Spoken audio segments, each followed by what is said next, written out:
our attention to hurling, and Sarah O'Donovan is with us to look back at the weekend that was. Sarah, not a lot of hurling on the telly over the weekend. Were you feeling a bit hard done by?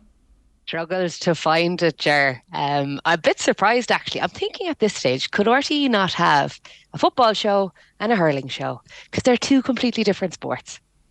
I mean, it's a radical idea here, but it is also a factor of the fact that so little is at stake in the hurling league.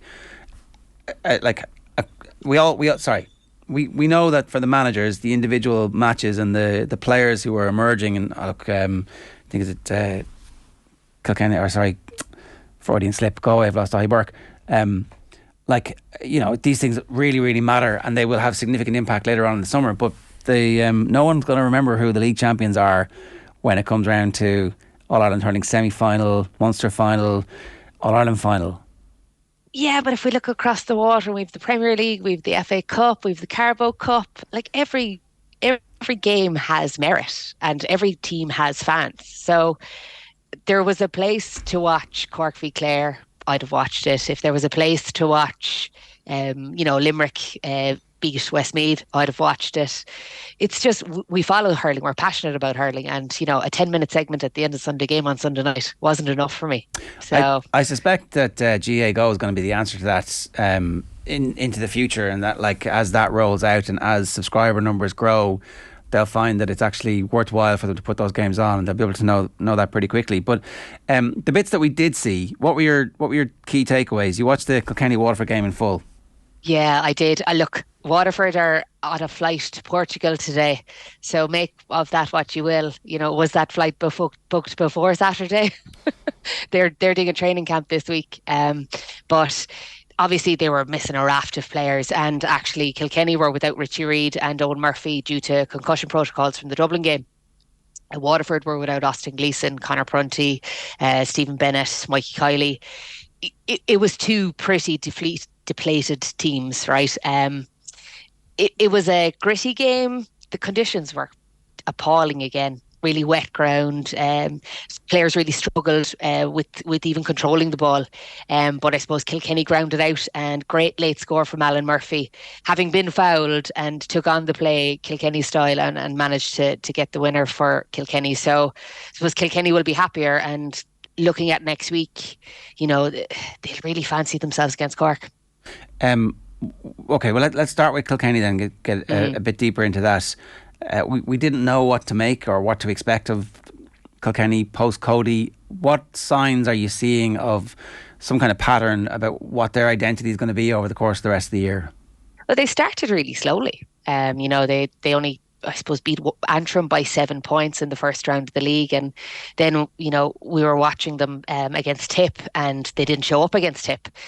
So there was a bit of concern there, but obviously as they've added quality back into the side, I suppose the likes of Owen Cody, the likes of John Donnelly, Billy Drennan have really shown up in the last 3 weeks, and I like their style of play. Conor Fogarty in the middle is really centering them.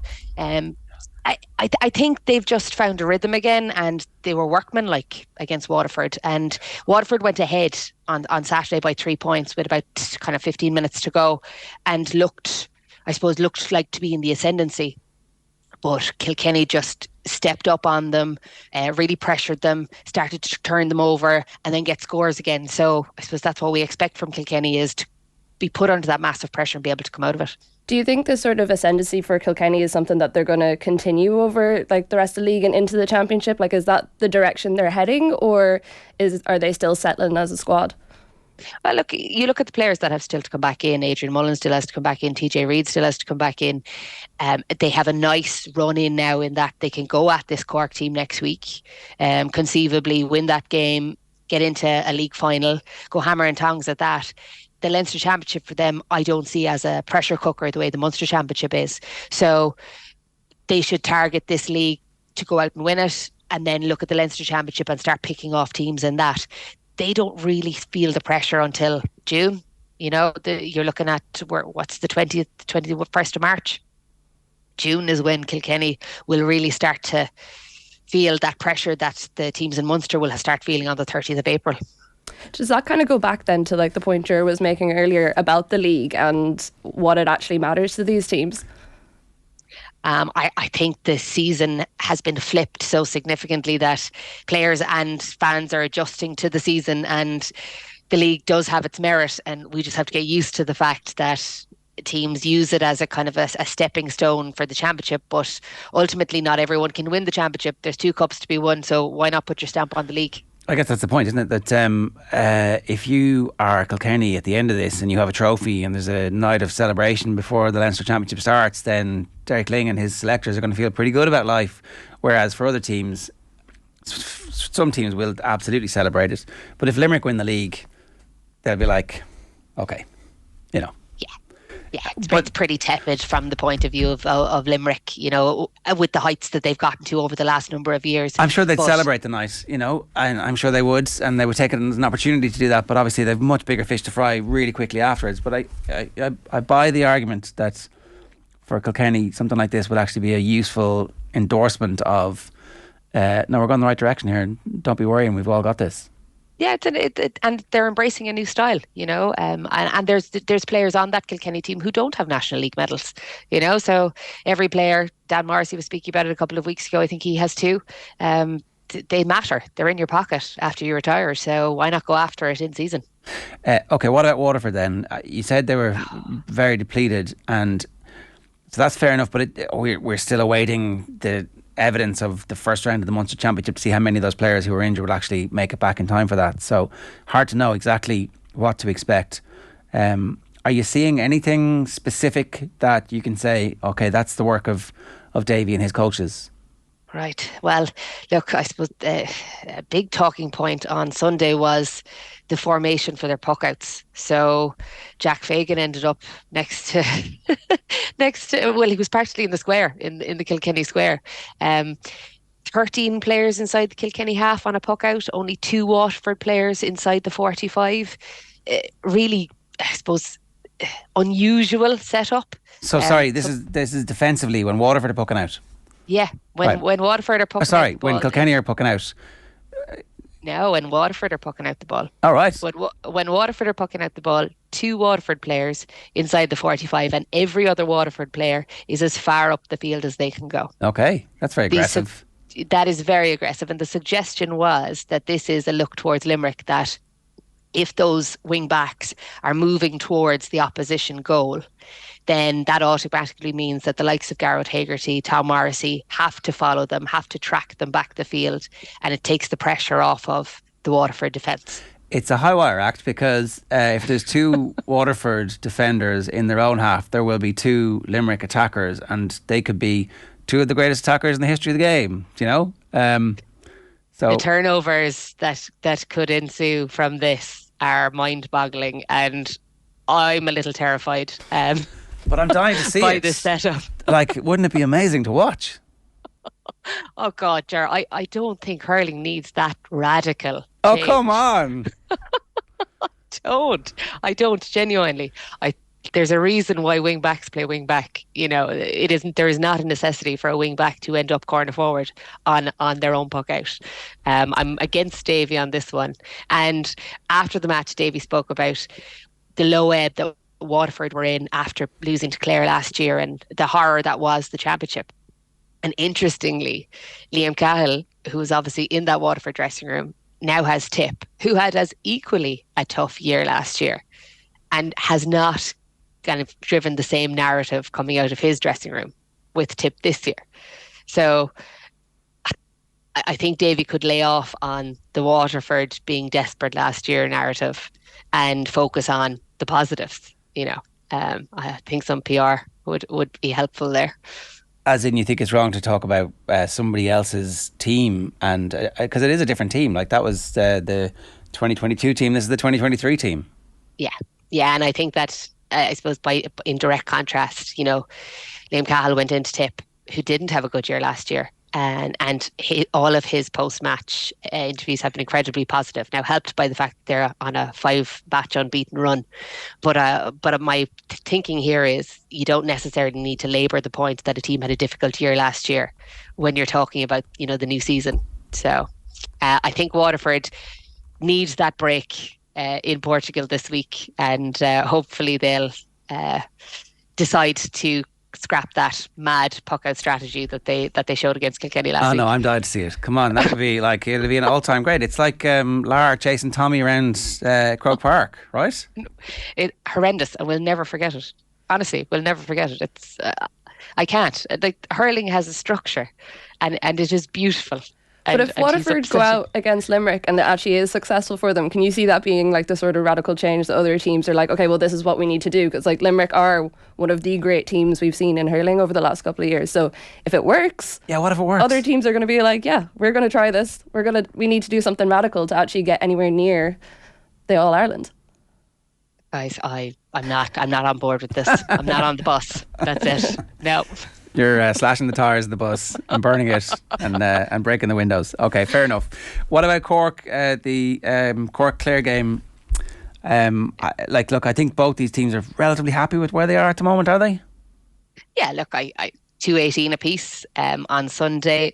Clare needed Wexford to beat Limerick to qualify for the semi-final. So realistically, that was never going to happen. Aidan McCarthy scored 111. Dave Reedy got a goal. They had a spread of scorers after that.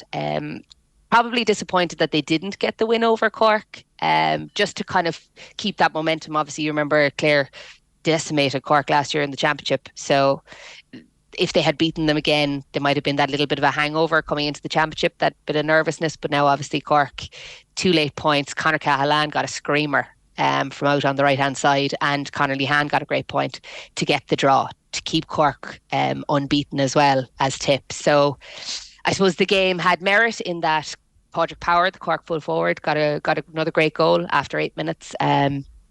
We saw more players. By the end of the season, I don't know if I'll remember all of the players' names, but right now it looks very impressive. So we obviously have semi-finals and a final to go, and I guess the semi-finals is like another opportunity for the management team to get players out and play a high intensity game. So I suspect, because initially when I was thinking about this, do they actually want semi-finals? Is this a little bit like if Mayo and Roscommon had to play each other in a league final, as there was potential 3 or 4 weeks ago before Roscommon started to lose some games?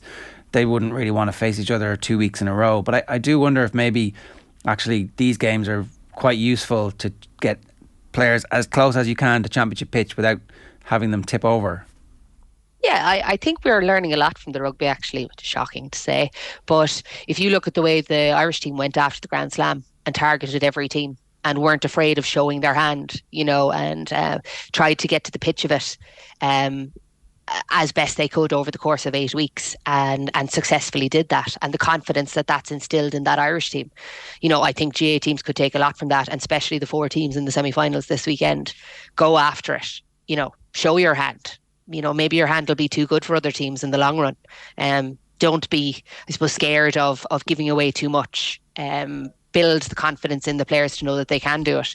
So for me, I think Tip and Limerick Saturday night, they're going to go at it. And I don't see why they shouldn't. And the same with Cork and Kilkenny on Sunday. Go at it if they have the players. Like, I know Adrian Mullen won't be in the setup for Kilkenny on Sunday. I know that TJ Reid is unlikely to be in the setup. So it won't be full, championship teams, but certainly get as close to your championship team as you can and go at it. Because it's 4 weeks. Like, it's not very long, but it's also an age in many respects in terms of team preparation for the start of the round robin. Yeah, and I think that the players themselves need to know that they can do it. Like, it's not a case of, holding the handbrake until, the week before championship and then saying, right, lads, show me your absolute limit. I think players have to know that they can do it. There was a late chance for Waterford. I can't remember the player who struck the ball, but he was in a high pressure situation and it's inches wide. In championship, you'd be hoping that would go over. That's what the league is important for, because you show these players in these positions and whether they can handle it. Yeah, okay. We should talk about Kildare. The late draw that they got against Offaly puts them through to the league final, and they'll play either Offaly or Kerry in that league final. They'll obviously have a week off and hope that Offaly versus Kerry is one of those games with 7 red cards for both teams and they come in depleted to the final. But it's like a seismic moment in Kildare hurling that they're on the verge of playing Division 1 hurling. I saw a tweet actually on Sunday. I think it was Kildare is hurling only. So I had a little chuckle at that. Kildare hurling, I suppose, has been the bridesmaid to Kildare football for so many years, and they didn't have the same funding involved, but massive efforts in the last number of years to get involved in Kilkenny leagues, to get involved in Dublin leagues, to bring up the standard of Kildare hurling. And I was in Croke Park last May and saw them in Croke Park, and was really impressed with their physical conditioning and their striking. They were very clean hurlers, and my worry is that to go up to Division 1 now might do them a disservice. They need kind of all of the players to build together. You'll see from the likes of Laois, Westmeath, Antrim, it's been a struggle. And, Antrim were 7 points poor against Kilkenny, lost by 18 points to Tip by the end of the league. Kildare, while having this seismic moment and getting up to Division 1, it might be a year too soon. So you shouldn't always wish for things that you're not ready for. Yeah, look, I understand that if they go up, the likelihood is that they'll come straight back down. But to be one of those teams who is at least in that group, in that tier, would be a leap forward from a bit where, as you said, they were in the third tier a couple of years ago. So, the job that Herity has done is massively progressive. And I also think that there's a population centre in Kildare where there is an opportunity for them to grow the game and actually become a proper dual county, but it's going to take a massive leap of imagination from the GAA at central level to fund them and to fund Westmeath and to fund Antrim, because there's a lot of lip service paid to the notion that hurling is our national sport, when actually it's a sport played in 10 counties properly, and it's so hard to break into those top 10 that ultimately, unless a massive amount of funding is given over, we're going to be stuck with that. I've seen more promotion of hurling in Uganda in the last 3 months than I have in places like Westmeath, Laois and Antrim.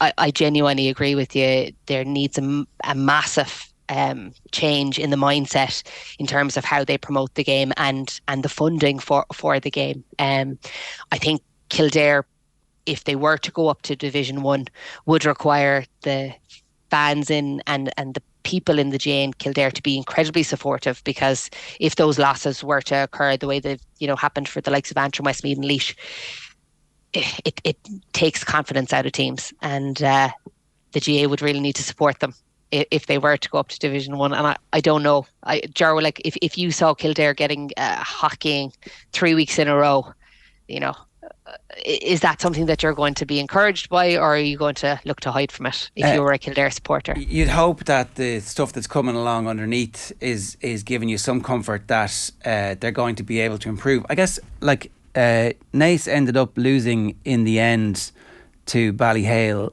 in the senior All-Ireland Club Championship, Leinster Club Championship this year, whereas they'd been playing intermediate in previous years. So you can begin to hang your hat on some signs of progress. Did Laois draw? Westmeath drew at Wexford, didn't they, last year? 2 years ago? Yes. Yeah. So I accept the point. If it was 7-24 to 3 points or 4 points or 5 points in all of the games, you're like, oh, this is a disaster. But with funding, with help, maybe that's not going to be the case. I guess. Look, I've got to be an optimist here. Yes, I know, because where would we go otherwise? I know, but I just feel your brutalist Cork realism here is crushing me, Sarah. That's I understand. You're the big dog, and you've always been the big dog, and you understand. You don't understand what it's like for us. I actually played camogie for Dublin for 3 years. I absolutely understand what it's like to take a beating. So,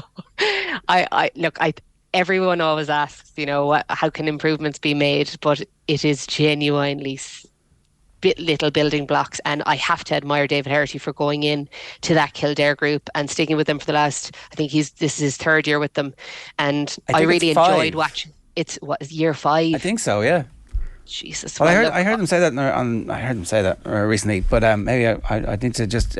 I think he's brilliant. I actually, again, you never come away from a conversation with Herity without going, Jesus, that guy. I would follow him anywhere. Well, I played for him for a year, and we had right battles, the two of us. But I genuinely admire what he does with teams. He's so disciplined and so dogged, and he gets results. So I have to admire him, and I really enjoyed watching them in Croke Park this year.